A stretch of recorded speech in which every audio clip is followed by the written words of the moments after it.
بسم اللہ الرحمن الرحیم۔ لاکھوں کروڑوں بے حدود السلام حضور نبی کریم صلی اللہ علیہ وسلم پر، ان کی آل اولاد پر، ان کے صحابہ اکرام رضی اللہ تعالیٰ پر۔ دنیا کے 100 بڑے آدمی محمد صلی اللہ علیہ وسلم سرپرست مائیکل ہارٹ، تمہاری حق گوئی کو سلام۔ 1978 میں جب معروف امریکی مصنف اور ماہر طبیعیات مائیکل ہارٹ کی کتاب دنیا کے 100 عظیم انسان مارکیٹ میں آئی تو ہر طرف ایک طوفان برپا ہو گیا، اور جہاں لوگوں نے مصنف کی اس کتاب میں مرتب کی گئی 100 عظیم انسانوں کی فہرست پر انگلیاں اٹھائیں، وہیں پر ایک بڑا اعتراض تعصب کی اینک پہنے ہوئے لوگوں کی جانب سے یہ سامنے آیا کہ مائیکل ہارٹ نے اللہ کے آخری پیغمبر محمد صلی اللہ علیہ وسلم کو اس فہرست میں پہلے نمبر پر کیوں منتخب کیا، اور حضرت عیسیٰ علیہ السلام کو آپ صلی اللہ علیہ وسلم کے بعد تیسرے نمبر پر کیوں جگہ دی۔ دوسرے مذہب سے تعلق رکھنے والے لوگوں کو بھلا یہ کیسے گوارا تھا کہ مسلمانوں میں سے کسی بھی شخصیت کو اتنا بڑا مقام دیا جائے، مگر جب مائیکل ہارٹ نے ان سے یہ کہا کہ چلو پھر مجھے کوئی ایسی شخصیت کے بارے میں بتا دو جو محمد صلی اللہ علیہ وسلم کے ہم پلے ہو، تو اس کا جواب کسی کے پاس نہیں تھا۔ اس طرح کے دوسرے تلخ سوالات کا جو خوبصورت جواب کتاب کے مصنف مائیکل ہارٹ نے دیا، اس کے ذکر سے پہلے یہاں ہمارے لیے یہ امر انتہائی دلچسپی اور حیرت کا باعث ہوگا کہ جہاں ایک طرف تو مائیکل ہارٹ نے فزکس میں ماسٹر، پھر پرنسٹن یونیورسٹی سے علم فلکیات میں ڈاکٹریٹ کی ڈگری حاصل کی، بلکہ طویل عرصے تک معروف امریکی ادارے ناسا کے ساتھ کام بھی کرتے رہے۔ اسی دوران مختلف سائنسی موضوعات پر ریسرچ مضامین پر بھی لکھتے رہے۔ ہارٹ کی مختلف سائنسی تحقیق سے متعلق کتابیں بھی شائع ہوتی رہیں۔ وہیں پر ہم دیکھتے ہیں کہ وہ ایک کٹر سفید فارم نسل پرست تھے، اس حد تک کہ اس نے 1996 میں کانفرنس کے دوران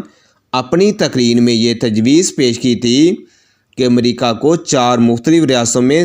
ضم کر دیا جائے: number 1 white state, number 2 black state, number 3 Hispanic state, number 4 integrated mix race state. اپنی کتاب میں جو محمد صلی اللہ علیہ وسلم کو کیوں پہلے نمبر پر رکھتا ہے، اس کے اپنے الفاظ میں حضرت محمد صلی اللہ علیہ وسلم طریق کی واحد ہستی ہیں جو مذہبی دنیاوی دونوں محاذوں پر کامیاب رہیں۔ آپ نے دنیا کے عظیم مذہب میں سے ایک ہی بنیاد رکھی اور اسے پھیلایا۔ آپ ایک انتہائی مؤثر رہنما ثابت ہوئے۔ آج 1300 برس گزرنے کے باوجود ان کے اثرات انسانوں پر مسلم اور گہرے ہیں۔ مائیکل ہارٹ کی کتاب میں شامل اکثریت ایسے عظیم افراد کی ہے جو کہ اس لحاظ سے خوش قسمت تھے کہ وہ دنیا کے بڑے بڑے تہذیبی مراکز میں پیدا ہوئے، ایسے معاشرے میں پلے بڑھے جو عموماً اعلیٰ تہذیب یافتہ یا سیاسی طور پر مرکزی حیثیت کی اقوام تھی، مگر میرے نبی صلی اللہ علیہ وسلم کی عظمت کو سلام کہ آپ نے کیسے معاشرے میں آنکھ کھولی جو کہ تجارت، فنون اور علم کے مراکز سے بہت دور اور دکنوس قبائلی جہلانہ رسم و رواج رکھنے والا معاشرہ تھا، مگر یہ آپ کی ذات مبارک تھی کہ جنہوں نے جہالت کے اندھیروں میں روشنی کی شمع جلا کر عرب کے بدھوں کو اپنے وقت کے عظیم و شان مغلوں کے شہنشاہوں کی آنکھوں میں آنکھیں ڈال کے بات کرنے کی ہمت عطا کر دی۔ مائیکل ہارٹ، تیری اس سچائی اور حق گوئی کو سلام کہ نسل پرست ہونے کے باوجود اور اپنے ہم مذہب لوگوں کی شدید مخالفت نظر انداز کرتے ہوئے اپنے ضمیر کی آواز پر لبیک کہتے ہوئے میرے نبی صلی اللہ علیہ وسلم کو وہ مقام دیا کہ آج اس کتاب کی اشاعت کے لیے 42 برس بعد بھی دنیا اس عظیم ہستی کے مقابلے میں کسی اور ہستی کو یہ مقام اور مرتبہ دنیا تو دور کی بات ایسے سوچنے کی بھی جسارت نہیں کر سکتی ہے۔ مائیکل ہارٹ نے جب تمہارے قلم سے میرے نبی صلی اللہ علیہ وسلم کی مداح سرائی بیان ہو رہی ہوگی تو اس وقت یقیناً ساری کائنات تمہارے الفاظ، تمہاری سوچ، تمہارے انتہا پر صدائیں آفرین بلند کر رہی ہوگی۔ جب تو نے میرے نبی صلی اللہ علیہ وآلہ وسلم کے بارے میں سوچ رہے ہوگے تو اس وقت بھی تمہارے جیسے نسل پرست نے میرے نبی صلی اللہ علیہ وسلم کو صرف اسی لیے نہیں فہرست میں سب سے اول نمبر پر رکھا ہوگا کہ حضرت محمد صلی اللہ علیہ وسلم طریق کی واحد ہستی ہیں جو مذہبی دنیاوی دونوں معاذوں پر کامیاب رہی، بلکہ تمہارے ذہن کے کسی گوشے سے اس عظیم ہستی کی رحمت العالمین ہونے کی گواہی بھی مسلسل مل رہی ہوگی۔ تم نے کچھ دیر کے لیے قلم تو لکھنے سے روکا بھی ہوگا، یہ سوچ کر شاید کوئی اور ایسی ہستی بھی جو میرے نبی صلی اللہ علیہ وسلم کی جگہ فہرست میں پہلے نمبر پر آ سکے، مگر تمہارے اندر جب یہ سوالات امڈ رہے ہوں گے، کوئی اور عظیم انسان، عظیم ہستی جو میرے سونے نبی صلی اللہ علیہ وسلم جیسی ہو کہ ہر ذی روح کے لیے رحمت مجسم ہو، کوئی سر سے پاؤں تک مجسمہ رحمت ہو، کوئی اور محمد صلی اللہ علیہ وسلم جیسا کہ جس کے صاف ستھرے اجلے بدن اور شفاف لباس پر کچرے کا پورا ٹوکرا اندھیل دیا جائے اور جواب میں وہ صرف اپنی خوبصورت مسکراہٹ کا تحفہ دے، کوئی محمد صلی اللہ علیہ وسلم جیسا کہ جب طائف کے گنڈوں اور بدماشوں نے پتھراؤ کر کے میرے نبی اکرم صلی اللہ علیہ وسلم کا جسم مبارک خون میں نہا دیا ہو اور حضرت جبرائیل علیہ السلام آپ کی خدمت میں حاضر ہوں اور کہیں اگر آپ کا حکم فرمائیں تو دونوں طرف کے پہاڑوں کو آپس میں ملا دوں تاکہ یہ ساری قوم ایسے ہی کچل کر ہلاک ہو جائے، مگر میرے نبی اکرم صلی اللہ علیہ وآلہ وسلم نے اس موقع پر ارشاد فرمایا، نہیں، مجھے دنیا میں رحمت للعالمین بنا کر بھیجا گیا ہے، میں انہیں معاف فرماتا ہوں۔ مائیکل ہارٹ، جب تو نے اپنی کتاب میں نبی اکرم صلی اللہ علیہ وسلم کو 100 عظیم انسانوں میں سرفہرست رکھ رہے ہوگے تو تمہارے دل و دماغ اس بات کی گواہی بھی دے رہے ہوں گے، کوئی محمد صلی اللہ علیہ وسلم جیسا مصنف کہ جب انصاف کرنے پر آتا ہے